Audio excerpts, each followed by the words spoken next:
Well, students, I'm very happy to welcome you all to my class, English with Basuraj sir. Today, let's learn about direct and indirect speech. What is direct speech? What is indirect speech? Let us learn it today in our class. Direct speech ಅಂದ್ರೆ ನೇರ ನುಡಿ, ಪ್ರತ್ಯಕ್ಷ ನುಡಿ. ನಾವು ಯಾರಿಗೆ ಏನ್ ಹೇಳ್ತೀವಿ, it tells about the words of the actual words of the speaker. That is called direct speech. ಉದಾಹರಣೆಗೆ, he said I am happy. ಅವನು ಹೇಳ್ದ ನಾನು ಸುಖವಾಗಿದ್ದೀನಿ.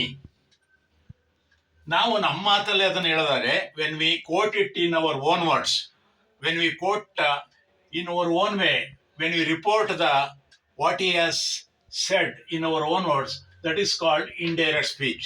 ಅದನ್ನ ಇಂಡೈರೆಕ್ಟ್ ಸ್ಪೀಚ್ ಅಥವಾ ರಿಪೋರ್ಟೆಡ್ ಸ್ಪೀಚ್ ಅಂತಲೂ ಹೇಳ್ತೇವೆ. ನಾವು ರಿಪೋರ್ಟ್ ಮಾಡ್ತೇವೆ ಅದನ್ನ.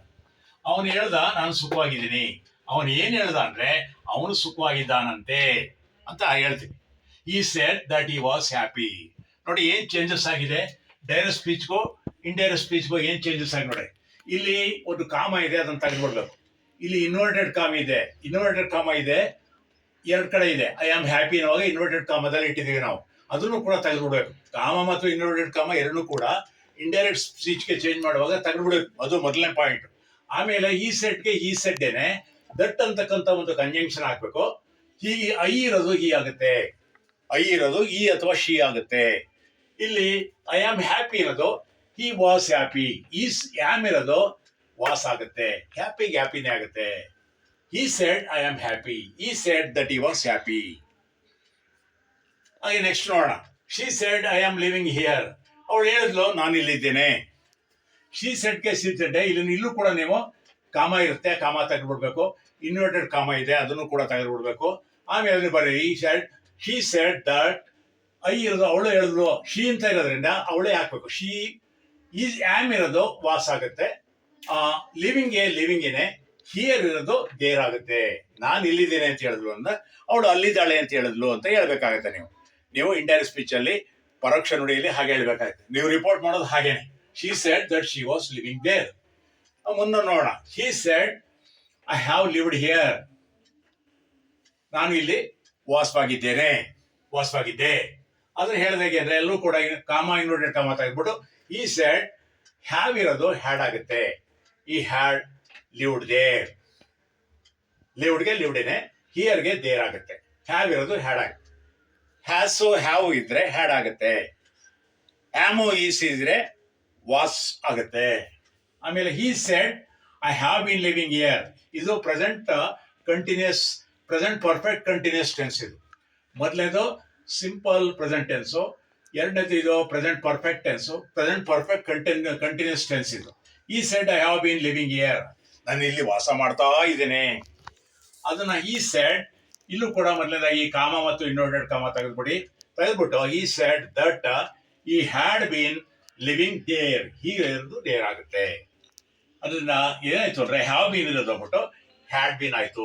ಈ ಚೇಂಜಸ್ ನಾವು ರಿಪೋರ್ಟೆಡ್ ಸ್ಪೀಚ್ ಮಾಡುವಾಗ ಎಕ್ಸಾಮ್ ಅಲ್ಲಿ ನಿಮಗೆ ಚೇಂಜ್ ಇಂಟು ರಿಪೋರ್ಟೆಡ್ ಸ್ಪೀಚ್ ಅಂತ ಕೇಳ್ತಾರೆ. ಹಾಗಾದ್ರೆ ಏನೇನು ಚೇಂಜ್ ಆಗುತ್ತೆ ಮುಖ್ಯವಾಗಿ ಗಮನಿಸೋಣ. ಡೈರೆಕ್ಟ್ ಸ್ಪೀಚ್ಗೂ ಇಂಡೈರೆಕ್ಟ್ ಸ್ಪೀಚ್ಗೂ ಏನ್ ಚೇಂಜ್ ಆಗುತ್ತೆ ಅಂತ ಮುಖ್ಯವಾಗಿ ವರ್ಬ್ಗಳಲ್ಲಿ ಏನ್ ಚೇಂಜ್ ಆಗುತ್ತೆ ಅದನ್ನ ನೋಡೋಣ. ಹೆಲ್ಪಿಂಗ್ ವರ್ಬ್ ಮತ್ತೆ ಮೇನ್ ವರ್ಬ್ ಅಲ್ಲಿ ಏನ್ ಚೇಂಜ್ ಆಗುತ್ತೆ ನೋಡೋಣ. ಈಗ ಡೈರೆಕ್ಟ್ ಸ್ಪೀಚ್ ಅಲ್ಲಿ ಯಾಮೋ ಈಸ್ ಇದ್ರೆ ವಾಸ್ ಆಗುತ್ತೆ. ಆರು ವರ್ ಇದ್ರೆ ಆರಿದ್ರೆ ವರ್ರ ಆಗುತ್ತೆ. ಆಮೇಲೆ ಟುಡೇ ಇದ್ರೆ ದಟ್ ಡೇ ಆಗುತ್ತೆ.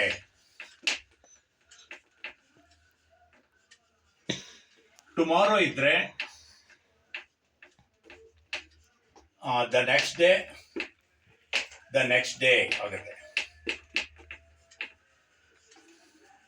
ಹಾಗೆಯೇ ನಿಮಗೆ ಎಸ್ಟರ್ಡೇ ಇದ್ರೆ ಇಂಡೈರೆಕ್ಟ್ ಸ್ಪೀಚ್ ಅಲ್ಲಿ the day before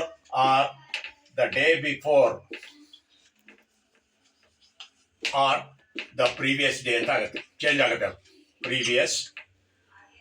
previous day ಆಗುತ್ತೆ.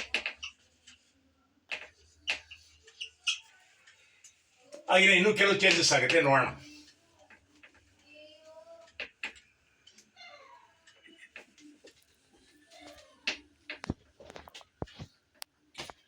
ನಾವಿದ್ರೆ ಇದು ಡೈರೆಕ್ಟ್ ಸ್ಪೀಚು, ಇದು ರಿಪೋರ್ಟೆಡ್ ಸ್ಪೀಚ್. ರಿಪೋರ್ಟೆಡ್ ಸ್ಪೀಚ್ ಅಂದ್ರೂ ಒಂದೇ, ಇಂಡೈರೆಕ್ಟ್ ಸ್ಪೀಚ್ ಅಂದ್ರೂ ಒಂದೇ.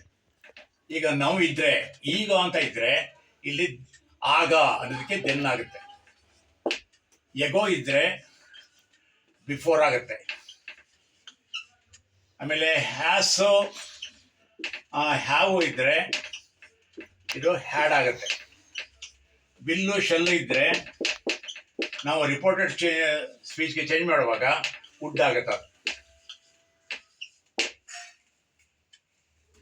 ಗೊತ್ತಾಯ್ತಲ್ಲ? ಹೀಗೆ ನಾವು ಡೈರೆಕ್ಟ್ ಸ್ಪೀಚಿಂದ ಇಂಡೈರೆಕ್ಟ್ ಸ್ಪೀಚ್ಗೆ ಚೇಂಜ್ ಮಾಡುವ ವಿಧಾನಗಳಿದು. ಕೆಲವು ಇನ್ನೊಂದಷ್ಟು ಉದಾಹರಣೆಗಳನ್ನು ನಾವು ನೋಡೋಣ.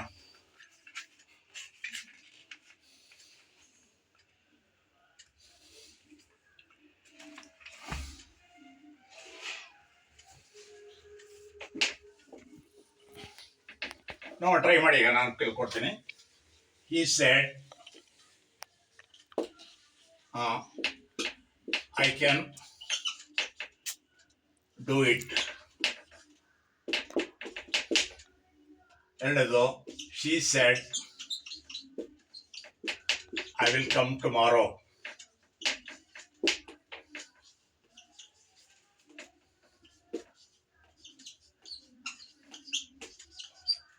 Next, he said,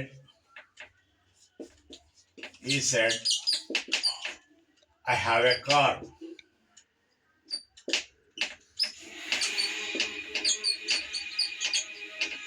ನೋಡೋಣ, ಚೇಂಜ್ ಮಾಡಿ. ಈ 3 ಕೊಟ್ಟಿದ್ದೀನಿ, 3 ಎಕ್ಸಾಂಪಲ್ಸು. ನೋಡೋಣ, ಟ್ರೈ ಮಾಡಿ. ಈ ಮೊದಲನೇದಕ್ಕೆ he said I can do it. he saidಗೆ he said ಮೊದಲನೇದಾಗಿ ಈ ಕಾಮ ತೆಗೆದ್ಬಿಡಿ. he said, ಆಮೇಲೆ ಇನ್ನೊಂದು ಕಾಮನು ಕೂಡ ತೆಗೆದ್ಬಿಡಿ. ದಟ್ ಅಂತಕ್ಕಂಥ ಒಂದು ಕಂಜಂಕ್ಷನ್ ಹಾಕಿ, ದಟ್ ಐ ಇರೋದು ಹಿ ಆಗುತ್ತೆ, ಕ್ಯಾನ್ ಇರೋದು ಕುಡ್ ಆಗುತ್ತೆ, ಡೂ ಇಟ್ಗೆ ಡೂ ಇಟ್. ಅದನ್ನೇನು ಬದಲಾವಣೆ ಆಗಲ್ಲ, ಅಷ್ಟೇ. ಎರಡನೇ ನೋಡಿ, she said I will come tomorrow.